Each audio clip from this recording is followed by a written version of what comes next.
curious minds, welcome to Nerdy Niche, the place where learning is fun, fast, and little bit nerdy. Make sure you hit the subscribe button and ring the bell icon क्योंकि हर lecture में आपको मिलेंगे cool facts, practice worksheets and the things you didn't know you needed to know. So let's get into it. आज हम start करने वाले हैं respiration, है ना। ये भी एक लाइफ प्रोसेस है। पिछले लाइफ प्रोसेस में हमने क्या पढ़ा है? न्यूट्रिशन। हमने न्यूट्रिशन इन एनिमल्स देखा, हमने न्यूट्रिशन इन प्लांट्स देखा, हमने न्यूट्रिशन इन ह्यूमन बीइंग्स देखा। सिमिलरली रेस्पिरेशन में भी हम ह्यूमन बीइंग्स का रेस्पिरेशन, एनिमल्स का respiration as well as plants में जो रेस्पिरेशन है, इसकी रिक्वायरमेंट, इसके यूजेस एंड इसका मैकेनिज्म, सारी चीजें समझेंगे। सबसे पहले आप मुझे ये बताइए, जब भी आप रेस्पिरेशन समझते हैं तो आप क्या बोलते हैं? क्या है रेस्पिरेशन? स्टार्टिंग से क्या पढ़ा हुआ है? इसको समझने की एक सिंपल एक्टिविटी है, आपको मेरे साथ करनी होगी, ठीक है। Breathe in, hold your breath, breathe out. This is what we understand that respiration is. Respiration को हम यही समझते हैं कि रेस्पिरेशन यही है, पर ऐसा नहीं है, ठीक है। हमने अभी तक क्या समझा है कि रेस्पिरेशन मतलब इनहेल एंड एक्सहेल,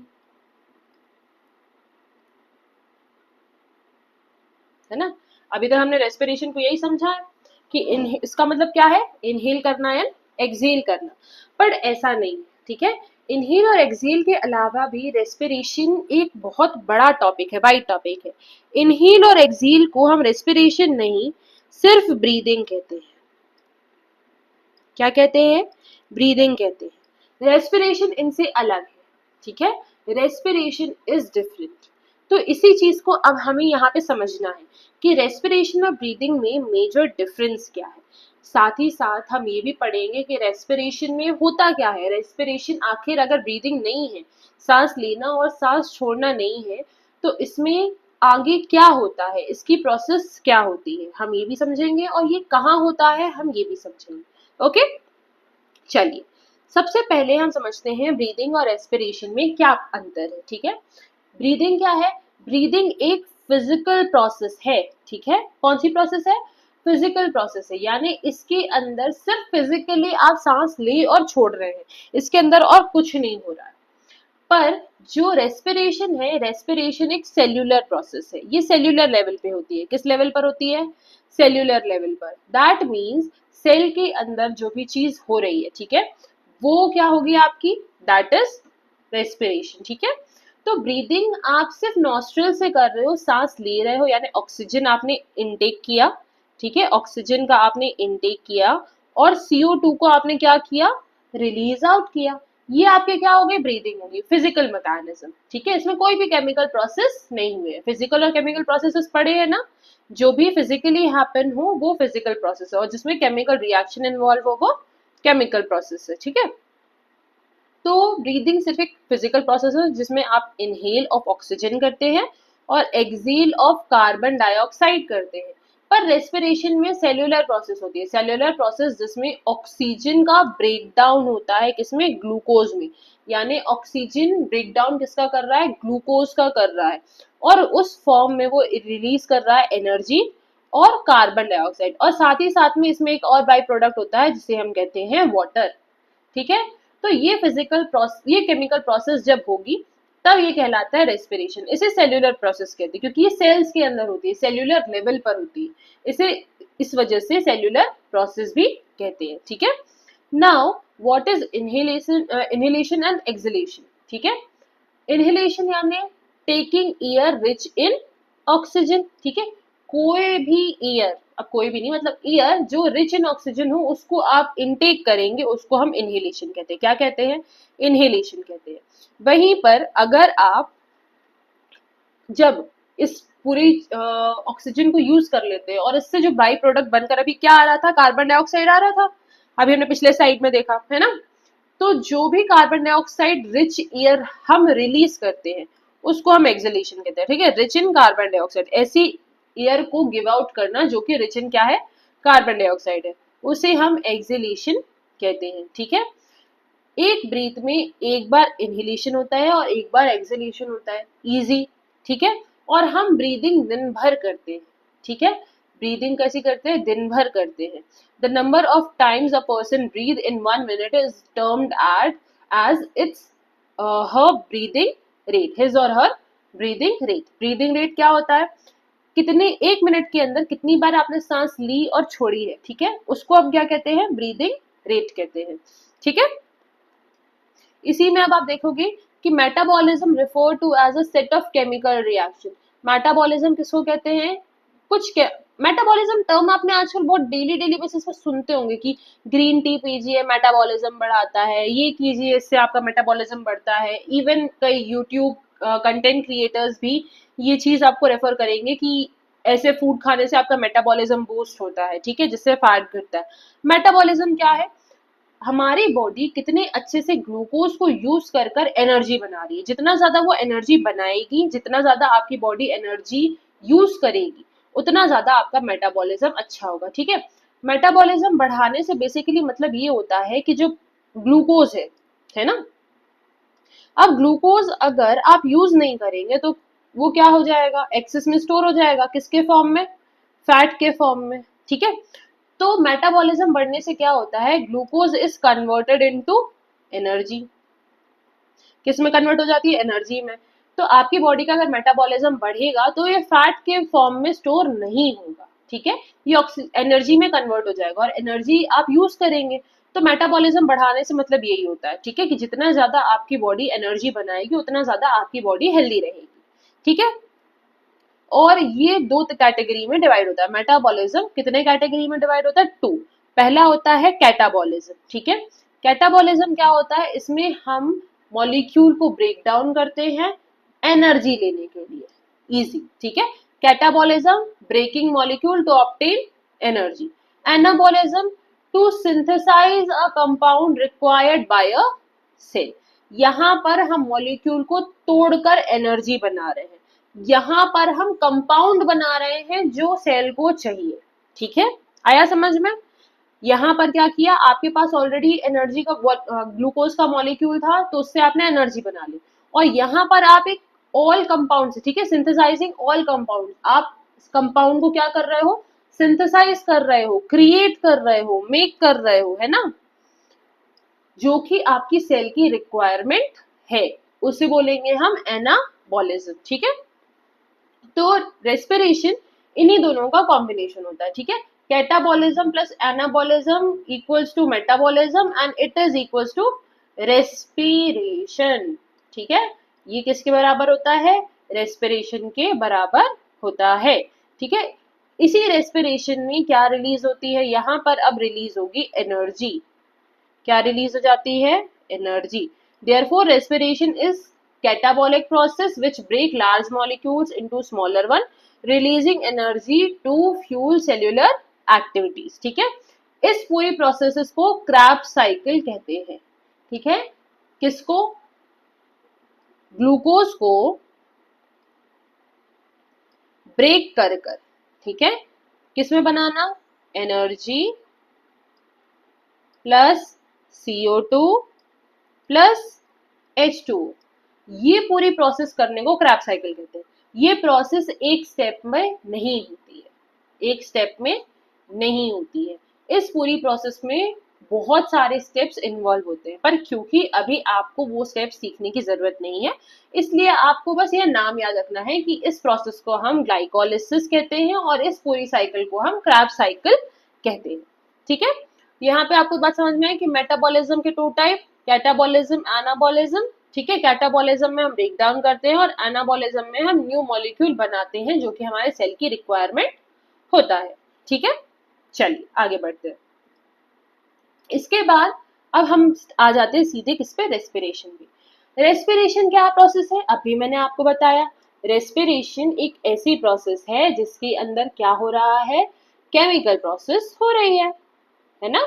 कौन सी प्रोसेस हो रही है, केमिकल प्रोसेस, यानी कि इसमें एक केमिकल रिएक्शन इन्वॉल्व है।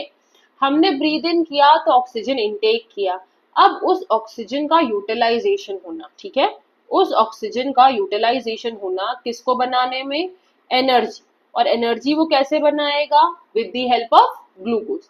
यानी हमने जैसे ही सांस ली, उस ऑक्सीजन ने ग्लूकोज को ब्रेक किया, ब्रेक कर कर उससे कार्बन डाइऑक्साइड और क्या बनाई, वाटर प्लस एनर्जी, है ना। और फिर उसने उस कार्बन डाइऑक्साइड और वाटर को वाटर वेपर फॉर्म में क्या कर दिया, रिलीज कर दिया। इस पूरे प्रोसीजर में, ठीक है, आपका क्या हुआ है, रेस्पिरेशन हुआ है। सांस ली, ऑक्सीजन लिया, ऑक्सीजन छोड़ा, ब्रीदिंग। पर ऑक्सीजन को यूज किया एनर्जी बनाने के लिए, एनर्जी बनाई, फिर कार्बन डाइऑक्साइड रिलीज किया, उसको कहते हैं हम रेस्पिरेशन। रेस्पिरेशन, अब चलिए इसकी डेफिनेशन देख लेते हैं। Respiration broadly means the exchange of gases. हम ब्रॉडली यही समझते हैं कि ये क्या है, एक्सचेंज ऑफ गैसेस है, बट ये एक केमिकल प्रोसेस भी है। Animals and plants have different means of exchange of gases. इनके पास वेरियस मीन्स होते हैं। प्लांट्स स्टोमेटा के थ्रू करते हैं, एनिमल्स के पास डिफरेंट ऑर्गन्स होते हैं according to their living habitat. At a cellular level, respiration means the burning of food to generate energy needed for their life processes. Cellular level पर respiration का मतलब, अब देखिए यहाँ पर अगर आप कंफ्यूज नहीं होना, ठीक है। Respiration broadly means exchange of gases, मतलब हम यूजुअली जब कभी भी बात करते हैं आपस में, ठीक है, तो हम रेस्पिरेशन को ऑफनली यूज कर लेते हैं। तो रेस्पिरेशन अगर आप एक ऑर्गेनिज्म वाइज देखोगे तो हम इसको गैसेस एक्सचेंज के लिए यूज कर लेते हैं। पर सेल्यूलर लेवल यानी कि अगर केमिकल प्रोसेस के रूप में देखें तो रेस्पिरेशन एक सेल्यूलर लेवल प्रोसेस है जो कि बर्निंग ऑफ फूड है for generation of energy. Cellular respiration में टेक इन द प्रेजेंस और एब्सेंस ऑफ ऑक्सीजन। हाँ, अब ये बात भी ध्यान में रखने की है कि सेल्यूलर रेस्पिरेशन जो है वो प्रेजेंस और एब्सेंस दोनों में हो सकता है ऑक्सीजन के। ऐसा जरूरी नहीं है कि ऑक्सीजन ही आपका ब्रेक डाउन ऑफ फूड करे, ठीक है, ब्रेक डाउन ऑफ ग्लूकोज करे, ये ऑटोमेटिकली हो जाएगा, इसमें कोई भी इश्यू नहीं है। ग्लूकोज प्लस ऑक्सीजन, ठीक है, तो ग्लूकोज क्या है, फ्रॉम फूड आया है, it gives ATP. What is ATP? ATP मतलब एडिनोसाइन ट्राइफॉस्फेट, एडिनोसाइन ट्राइफॉस्फेट, ठीक है। ये एनर्जी है, एनर्जी इस मॉलिक्यूल के फॉर्म में बनती है। एनर्जी किस फॉर्म में बनती है हमारे बॉडी के अंदर, इस फॉर्म में बनती है, ये अभी अपन समझेंगे, ठीक है। साथ ही साथ में इसमें क्या बन रहा है, कार्बन डाइऑक्साइड बन रहा है और वाटर बन रहा है। ओके, चलिए आगे देखते हैं। अब प्रेजेंस और एब्सेंस की बात हुई है तो हमें पता होना चाहिए कि प्रेजेंस और एब्सेंस में क्या होता है। पहले हम प्रेजेंस देखते हैं। प्रेजेंस वाली चीज को हम क्या कहेंगे, एरोबिक रेस्पिरेशन कहते हैं, है ना। Aerobic respiration is a process जिसमें ऑक्सीजन प्लेंटी में अवेलेबल होता है ना। हाँ, प्लेंटी में ऑक्सीजन होता है, प्लेंटी में O2 गैस आपको अवेलेबल होती है। उस कंडीशन में क्या होगा कि जो ग्लूकोज, अच्छा अब इसमें क्या क्या प्रोसेस इन्वॉल्व होती है ये देख लो, ठीक है। ग्लूकोज C6H12O6 है ना, C6H12O6, ठीक है। ग्लूकोज पहले टूटता है पायरियोवेट में, ठीक है, किसमें टूटता है, पायरियोवेट। पायरियोवेट क्या होता है, 3 कार्बन का मॉलिक्यूल होता है। कितने कार्बन का, 3 कार्बन का। यहाँ पर कितने कार्बन दिख रहे हैं, 6 दिख रहे हैं ग्लूकोज में। तो ग्लूकोज से किसमें कन्वर्ट हो जाता है, 3 कार्बन में कन्वर्ट हो जाता है, ठीक है। इसके बाद ये पायरियोवेट कार्बन डाइऑक्साइड और वाटर, साथ ही साथ में एटीपी बनाता है, ठीक है। तो ग्लूकोज से पायरियोवेट में कन्वर्जन होगा ही होगा, एरोबिक हो चाहे एनएरोबिक हो, ठीक है। पायरियोवेट बनता ही बनता है। उसके बाद में ये प्रोसेस, अब मैंने आपसे बोला था ना कि ये डायरेक्ट मैंने केमिकल रिएक्शन लिखी तो है यहाँ पर, ठीक है, ये वाली जो केमिकल रिएक्शन है ये मैंने लिखी तो है, पर ये डायरेक्ट प्रोसीजर होता नहीं है, इसमें बहुत सारे स्टेप्स इन्वॉल्व होते हैं, ठीक है। तो यहाँ पर पायरियोवेट किस में कन्वर्ट हो गया, ATP, carbon dioxide and water में। ये पूरी प्रोसीजर सेल्यूलर लेवल पर होती है और ये प्रोसेस किसमें होगी, साइटोप्लाज्म में। ग्लूकोज से पायरियोवेट बनना साइटोप्लाज्म के अंदर होता है और ये कन्वर्जन किसमें होगा, ये power house of the cell में। Power house of the cell कौन है? माइटोकॉन्ड्रिया। पढ़ा था पिछले साल? बिल्कुल पढ़ा था मैम, सेल के चैप्टर में हमने इसको पढ़ा था कि माइटोकॉन्ड्रिया को हम power house of the cell कहते हैं, क्योंकि ये सेल के अंदर क्या बनाने का काम करता है? एनर्जी। तो अभी क्या बन रही है ग्लूकोज से? एनर्जी। तो कहाँ काम होगा? कहाँ काम होगा? माइटोकॉन्ड्रिया के अंदर। See glucose molecule is utilized to form oxygen, carbon dioxide and water, है ना?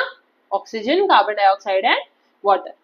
तो aerobic respiration is a cellular process that use oxygen to break down glucose and other nutrients, release energy in the form of ATP, adenosine triphosphate. ये याद करना, ये important है, ठीक है? एटीपी का फुल फॉर्म इम्पोर्टेंट है। कार्बन डाइऑक्साइड एंड वाटर, ये तीनों चीजें अगर किस फॉर्म में एनर्जी बन रही है? एटीपी के फॉर्म में, एडिनोसाइन ट्राइफॉस्फेट के फॉर्म में एनर्जी बन रही है। ये चीज इम्पोर्टेंट है बच्चों, समझे? बहुत इम्पोर्टेंट है। ओके, दूसरी प्रोसेस क्या होगी? दूसरी प्रोसेस होती है एनारोबिक रेस्पिरेशन। एनारोबिक रेस्पिरेशन हमने क्या पढ़ा है कि जब ऑक्सीजन नहीं होता है, एब्सेंस होता है या लैक होता है, दो कंडीशन बनती है, ठीक है? एब्सेंस होता है या फिर लैक होता है, ठीक है? दोनों ही कंडीशन डिफरेंट है, दोनों ही कंडीशन डिफरेंट है, ठीक है? पहले हम देख लेते हैं लैक ऑफ ऑक्सीजन।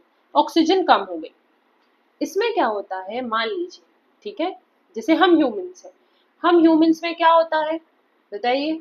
जब कभी भी आप भाग रहे हैं, ठीक है, तो एनर्जी चाहिए।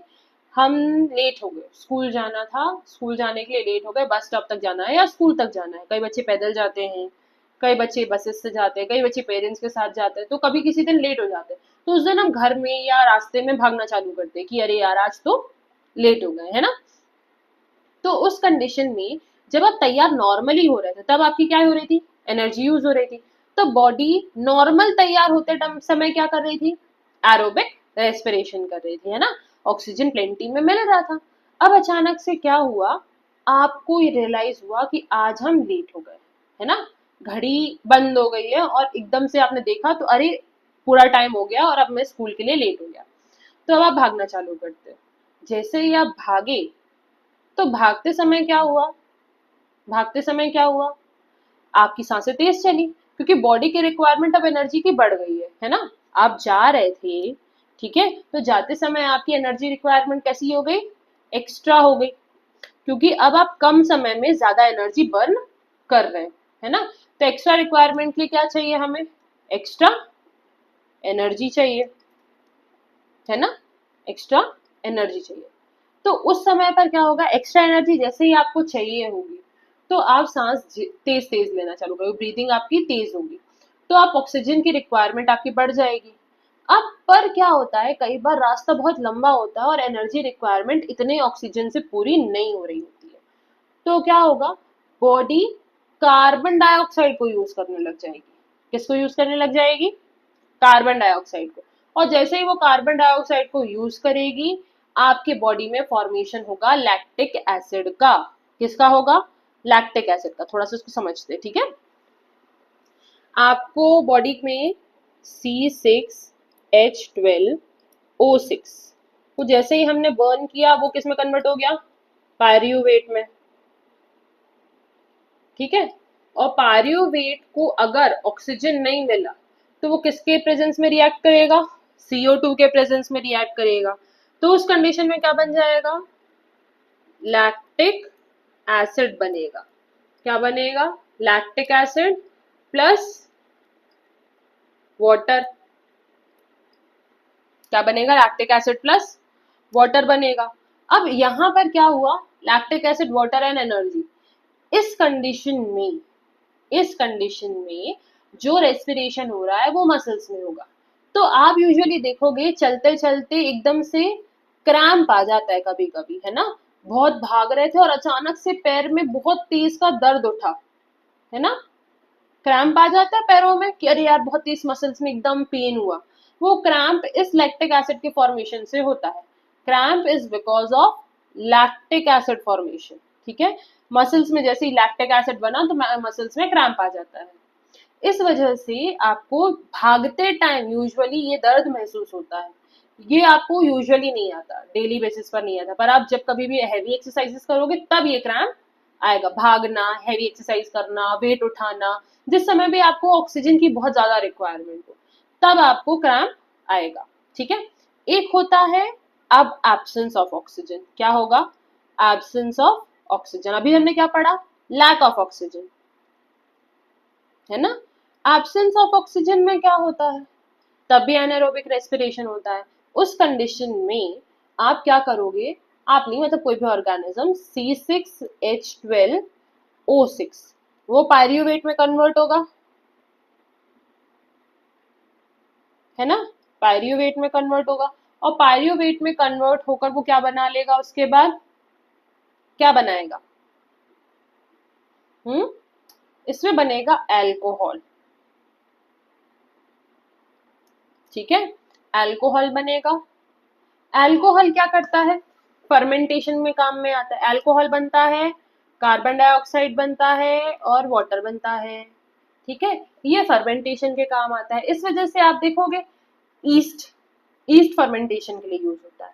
आप केक बनाते हो, है ना, केक बनाने का काम हो गया, या फिर ब्रेड बनाने का काम हो गया, तो इसमें हम ईस्ट का बहुत प्लेंटी में यूज होता है इंडस्ट्रियल बेसिस पर, ईस्ट का। या फिर हम दूसरे बैक्टीरिया जैसे लैक्टोबैसिलस बैक्टीरिया, लैक्टोबैसिलस बैक्टीरिया का हम इन सब चीजों को बहुत आसानी से यूज कर लेते हैं।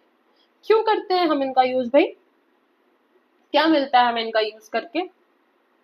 ये सभी एनारोबिक रेस्पिरेशन पर वर्क करते हैं। ईस्ट हो गया या फिर आपका बैक्टीरियाज हो गए, ये सभी क्या करते हैं? एनारोबिक रेस्पिरेशन परफॉर्म करते हैं। तो इनके फॉर्मेशन में मतलब कार्बन डाइऑक्साइड इजिली बनता है और अल्कोहल, तो फर्मेंटेशन में या फिर अल्कोहल फॉर्मेशन में अल्कोहल बनाना, यानी कि लिकर इंडस्ट्री, वाइन, बियर, ये सब चीजें बनाने में, या फिर आपके अपन बोलो ब्रेड इंडस्ट्री में, ब्रेड बनाने में, मफिन्स बनाने में, केक्स बनाने में, यहाँ पर इन चीजों का यूज बहुत प्लेंटी में होता है, क्योंकि यहाँ पर इन्हें कार्बन डाइऑक्साइड करना पड़ता है यूज फर्मेंटेशन के लिए। तो ये बैक्टीरिया बहुत इजीली यूज हो जाते हैं। तो यहाँ पर एनारोबिक रेस्पिरेशन होता है। इनका एग्जाम्पल क्या हो गया? ईस्ट हो गया, बैक्टीरिया हो गया।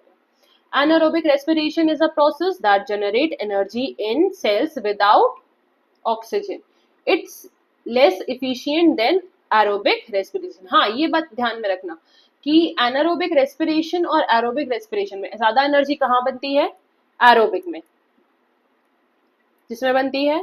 एरोबिक रेस्पिरेशन में, क्योंकि यहाँ पर ऑक्सीजन की वजह से ब्रेकडाउन हो रहा है, कंप्लीट ब्रेकडाउन होता है, तो एनर्जी फॉर्मेशन यहाँ ज्यादा होगा। anaerobic respiration occurs when there is not enough oxygen like during intense exercise.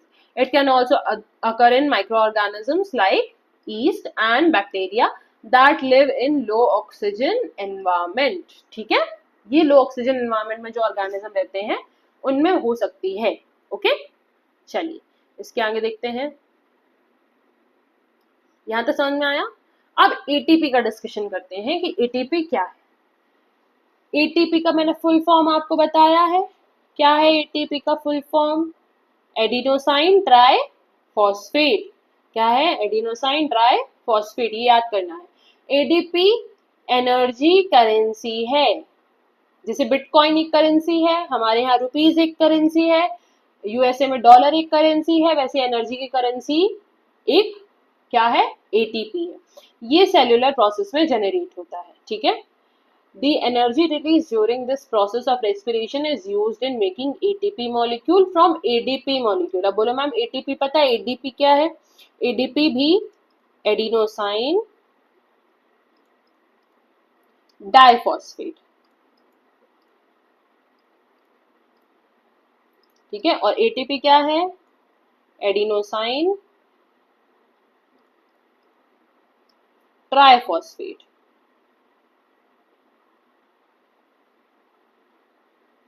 ठीक है। क्या है? एडिनोसाइन ट्राइफॉस्फेट, डाइफॉस्फेट और ट्राइफॉस्फेट, ज्यादा कुछ अंतर नहीं है, ठीक है, सिर्फ एक फॉस्फेट मॉलिक्यूल का अंतर है। ये क्या होती है? Endothermic process in the cell, then use this ATP to derive the reaction. Endothermic process जो रहती है सेल के अंदर वो एटीपी मॉलिक्यूल को डिराइव करने में हेल्प करती है। When the trimolecular phosphate linkage in ATP is broken using water, the energy equivalent to this many joules is release. ठीक है, एक्चुअल में जब एटीपी मॉलिक्यूल है, अगर एडीपी में, ठीक है, सो कैसे बताएं, चलिए यहाँ पे बता देते हैं। ठीक है, अगर एडीपी में एक फॉस्फेट ऐड कर दिया तो वो एटीपी हो जाता है। ठीक है, और एटीपी को अगर वाटर मॉलिक्यूल के साथ में तोड़ दिया तो वो एडीपी हो जाता है। ठीक है, आया समझ में? हाँ, तो यहाँ पर आपका क्या हो रहा है, अगर एटीपी मॉलिक्यूल को तोड़ा यूजिंग वाटर मॉलिक्यूल तो जितनी तोड़ने में कितनी एनर्जी रिलीज होगी, 30.5 किलो जूल पर मोल विल बी रिलीज। ठीक है, ATP can be used in cells for contraction of muscle, protein synthesis, conduction of nerve impulse and many other activities. Simply आप इसको समझ सकते हो कि घर में जो बैटरी होती है, ठीक है, कोई आपने सेल देखे ना, रिमोट सेल्स, वो रिमोट में यूज हो जाता है, वॉच में यूज हो जाता है, बच्चों के खेलने में यूज हो जाता है, या फिर घर में जो पावर जनरेशन है, ठीक है, एक घर में जनरेटर लगा है, लाइट चली गई तो उससे आप लाइट भी चला सकते हो, फैंस भी चला सकते हो, आप रेफ्रिजरेटर्स चला सकते हो, घर में कोई किचन अप्लाइंसेस हैं उन्हें चला सकते हो, लैपटॉप चला सकते हो, तो ये सारी चीजें आप चला सकते हो किसकी मदद से, बैटरी की मदद से। बैटरी क्या है, एनर्जी है, एनर्जी, ये सारी चीजें किसके सहारे चल रही है, इलेक्ट्रिकल एनर्जी। ठीक है, कुछ चीजें चलती हैं किससे, लाइट एनर्जी से, लाइट एनर्जी जैसे सोलर एनर्जी, है ना। सिमिलरली ये प्रोसेस जो हमारी बॉडी में हो रही है ये है केमिकल एनर्जी। ठीक है, कौन सी एनर्जी है, केमिकल एनर्जी है, जो कि हमारे बॉडी के सारे फंक्शन करती है, जैसे कि कॉन्ट्रैक्शन ऑफ मसल करना, प्रोटीन का सिंथेसिस करना, हमारी नर्व इम्पल्स का चलना, हार्ट का पंप होना, हमारा डाइजेशन होना, ये सभी चीजें एटीपी ही कंडक्ट करवाता है। The 3-phosphate bond present in molecule are high energy bond. ये high energy bond होते हैं and when they are broken, a large amount of energy is released. ऐसे ये ज्यादा एनर्जी रिलीज करते हैं। फॉस्फेट के जो तीनों फॉस्फेट जुड़े हुए, कितने फॉस्फेट है, ट्राइफॉस्फेट है ना। तो ट्राइफॉस्फेट जब ब्रेक होगा, ठीक है, तो ब्रेक होने पर क्या होगा, large amount of energy, high amount of energy will be release, क्योंकि ये बहुत स्ट्रॉन्ग बॉन्ड होते हैं और स्ट्रॉन्ग बॉन्ड को तोड़ने के लिए हमें एनर्जी कैसी लगेगी, ज्यादा लगेगी। दो बेस्ट फ्रेंड्स हैं, ठीक है, मैं और मेरी एक फ्रेंड है, वो बहुत ज्यादा ही मतलब बहुत अच्छे दोस्त है, तो किसी तीसरे पर्सन को आके हम दोनों को अलग करने में बहुत एनर्जी लगेगी ना। बचपन से साथ में तो एक दूसरे को अच्छे से जानते हैं, बट अगर अभी मेरी हाल ही में किसी से 1 महीने पहले दोस्ती हो तो हमारा बॉन्ड तोड़ने में किसी को टाइम लगेगा, मुश्किल है ना, मतलब मुश्किल है पर तोड़ा जा सकता है। पर ट्राइफॉस्फेट मतलब जो अब हमारा बेस्ट फ्रेंड वाला बॉन्ड है उसको तोड़ना बहुत ही ज्यादा मुश्किल है। तो इस वजह से जो हाई एनर्जी बॉन्ड होते हैं जिनमें एनर्जी ज्यादा लगती है तोड़ने में, स्ट्रॉन्ग बॉन्ड्स होते हैं, तो उन्हें तोड़ने में एनर्जी ज्यादा लगती है। तो यहाँ पर जब उन्हें तोड़ने में एनर्जी ज्यादा लगेगी तो रिलीज भी कैसा होगा, एनर्जी का ज्यादा होगा। ठीक है, तो इसी को हम एटीपी मॉलिक्यूल समझते हैं। एटीपी मॉलिक्यूल हमारे बॉडी की एनर्जी करेंसी है। अगर एग्जाम में एटीपी के बारे में पूछता है तो आपको बस ऐसे ही लिखना है, ठीक है, उसको ज्यादा आपको मॉडिफाई करने की कोई जरूरत नहीं है। ठीक है, लैंग्वेज अगर आप सिंपल भी रखोगे तो इट विल बी ओके, बस टर्म्स यूज करनी है साइंस की। ठीक है, language can be simple, terminology should be of science. Okay, cellular respiration क्या होता है, सेल्यूलर रेस्पिरेशन हमारी बॉडी में सेल्स के अंदर जो केमिकल प्रोसेस होती है उसी को सेल्यूलर रेस्पिरेशन कहते हैं। Cellular respiration is a set of metabolic reaction occurring inside the cell to convert biochemical energy obtained from food into chemical compound called adenosine triphosphate। अभी इतनी पूरी रामायण जो पढ़ी ये उसका समरी है। ठीक है, उसकी क्या है, समरी है। सेल्यूलर रेस्पिरेशन में हमने क्या पढ़ा, सेल्यूलर रेस्पिरेशन में हमें बस इतना समझना है कि ये एक मेटाबॉलिक रिएक्शन है, जो कि हमने रिएक्शंस पढ़ी है, जो कि बायोकेमिकल एनर्जी, बायो यानी हम लिविंग और एनर्जी केमिकल यानी केमिस्ट्री, है ना। तो बायोकेमिकल एनर्जी यानी केमिकल रिएक्शन जो कि एक लिविंग ऑर्गेनिज्म में हो रही है, ऐसी एनर्जी से हम खाने को किसी केमिकल कंपाउंड जैसे कि एडिनोसाइन ट्राइफॉस्फेट में कन्वर्ट करते हैं टू गेट एनर्जी। इसी को हम क्या कहते हैं?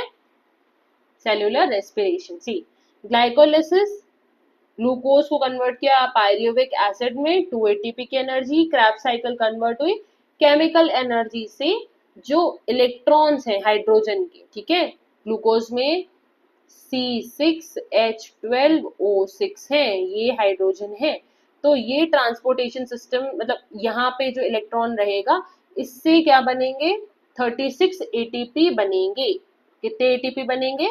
36 एटीपी बनेंगे। उसी दौरान ऑक्सीजन यूज होगा और वाटर मॉलिक्यूल रिलीज होगा। ठीक है, जिसको समझ में नहीं आए तो प्लीज एक बार कमेंट सेक्शन में बताना, तो इसको अपन एक क्विक रिकैप अगली क्लास में कर लेंगे। ठीक है, कोई इशू नहीं है उसमें, एक बार आप पढ़ के देखिए, नहीं समझ में आता है तो you can ask in comment section. Okay, diffusion क्या होता है?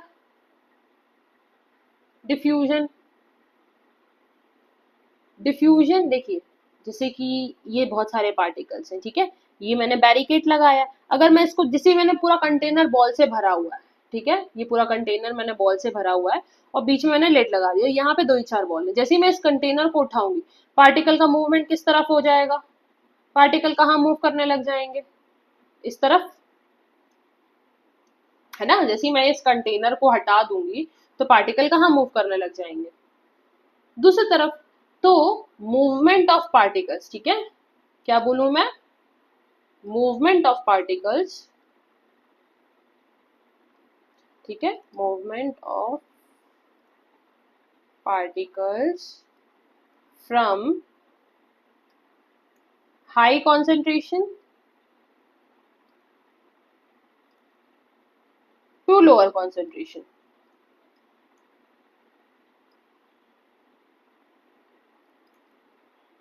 समझे? यानी यहां जहां ज्यादा थी वहां से लो, ठीक है, जहां पे कम है वहां जाने की पूरी प्रोसेस को हम क्या कहते हैं? डिफ्यूजन कहते हैं। डिफ्यूजन इज द मूवमेंट, देखिए यहाँ पे भी लिखा है, diffusion is the movement of molecule from high concentration area to low concentration area without spending any energy, उसी को हम डिफ्यूजन कहते हैं। जैसे कि मम्मा ने घर में पालक पनीर बनाया या शाही पनीर बनाया, तो पूरे घर में उसकी महक क्या हो जाती है?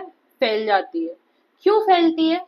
क्योंकि जो खुशबू की हायर कॉन्सेंट्रेशन है वो घर की लोअर कॉन्सेंट्रेशन में क्या हो जाती है? मिल जाती है। यानी हायर कॉन्सेंट्रेशन पे जो खुशबू है, खुशबू एक जगह जो इकट्ठी है वो पूरे घर में थोड़े थोड़े अमाउंट में फैल जाती है, तो पूरे घर में उसकी महक आ जाती है। इसी को हम डिफ्यूजन कहते हैं। क्या कहते हैं? डिफ्यूजन कहते हैं। तो एक्सहेलेशन और इनहेलेशन के बारे में हमने क्या सीखा? जब लंग्स में हम इनहेल करते हैं उसके बाद क्या होगा? उसके बाद पूरी बॉडी में रेस्पिरेशन होगा, यानी कि केमिकल प्रोसेस होगी, और केमिकल प्रोसेस के बाद में जो बाय प्रोडक्ट बचेंगे उनको हम रिलीज करेंगे, इसी को हम रेस्पिरेशन कहते हैं। अब इस दौरान पे जो ब्लड होता है वो ब्लड लंग्स में आके क्या कर लेता है? क्या कर लेता है? ऑक्सीजन ले लेता है, और जो पूरी बॉडी से कार्बन डाइऑक्साइड या जो भी वेस्ट प्रोडक्ट्स हैं वो लाकर लंग्स को दे देता है, तो वो कम मतलब बाहर आ जाते हैं। Blood coming from cell have more concentration of carbon dioxide than outside air and thus carbon dioxide simply diffuses out the blood vessel into alveoli. अभी एल्वियोलाई वगैरह अपन थोड़ा सा उसमें पढ़ेंगे, ठीक है, ये वाली स्लाइड एक बार मैं फिर से एक्सप्लेन कर दूंगी जब हम पढ़ेंगे क्या? लंग्स के बारे में, ठीक है। Thus breathing take place due to combined action intercostal muscles and diaphragm while the exchange of gases take place due to diffusion। देखिए अभी यहाँ पर इन्होंने एक बनाया हुआ है, that is diaphragm, ठीक है। ये क्या है? डायफ्राग्राम we'll say एक मसल की लेयर है, ठीक है, जो कि आपके ब्रीदिंग के साथ में एक्सपैंड करती है और रिलैक्स करती है। जैसे आप ब्रीद इन करते हो ये एक्सपैंड हो जाती है, और ब्रीद आउट करते हो तो रिलैक्स हो जाती है, ठीक है। तो ये पूरी प्रोसेस किसमें होती है? लंग्स में होती है। अभी हमें एक्चुअल में लंग्स के बारे में पढ़ना बाकी है, तो ये आपको बहुत अच्छे से समझ में आएगा जब अपन पूरा स्ट्रक्चर ऑफ रेस्पिरेटरी सिस्टम पढ़ेंगे, फंक्शन पढ़ेंगे एक एक चीज का, और रेस्पिरेशन इन ह्यूमंस पढ़ेंगे। तो एक बार ये आपको उस समय बहुत अच्छे से समझ में आएगा। अभी ये थोड़ा सा ओवरव्यू दे दिया है मैंने। इसके बाद में अब हम कल स्टार्ट करेंगे respiration in other organisms, respiration in humans. ठीक है, तो एक बार इसको पूरा पढ़ के आएंगे। ये सारा आपका एक व्हील से स्टार्ट था रेस्पिरेशन का। ठीक है, रेस्पिरेशन इस तरीके से होती है, इस टाइप से होती है, रेस्पिरेशन क्या होती है ये आपको मैंने आज बताया है। अब हम कल ये सारी चीजों को थोड़ा सा रिवाइज करके और क्या कर लेंगे, आगे बढ़ेंगे। ठीक है, तो आई होप आपको ये सारी चीजें बहुत अच्छे से समझ में आई हैं। अगर कोई भी डाउट है तो you are free to ask in comment section. Okay, till then keep revising, keep learning, have a great day ahead, bye bye.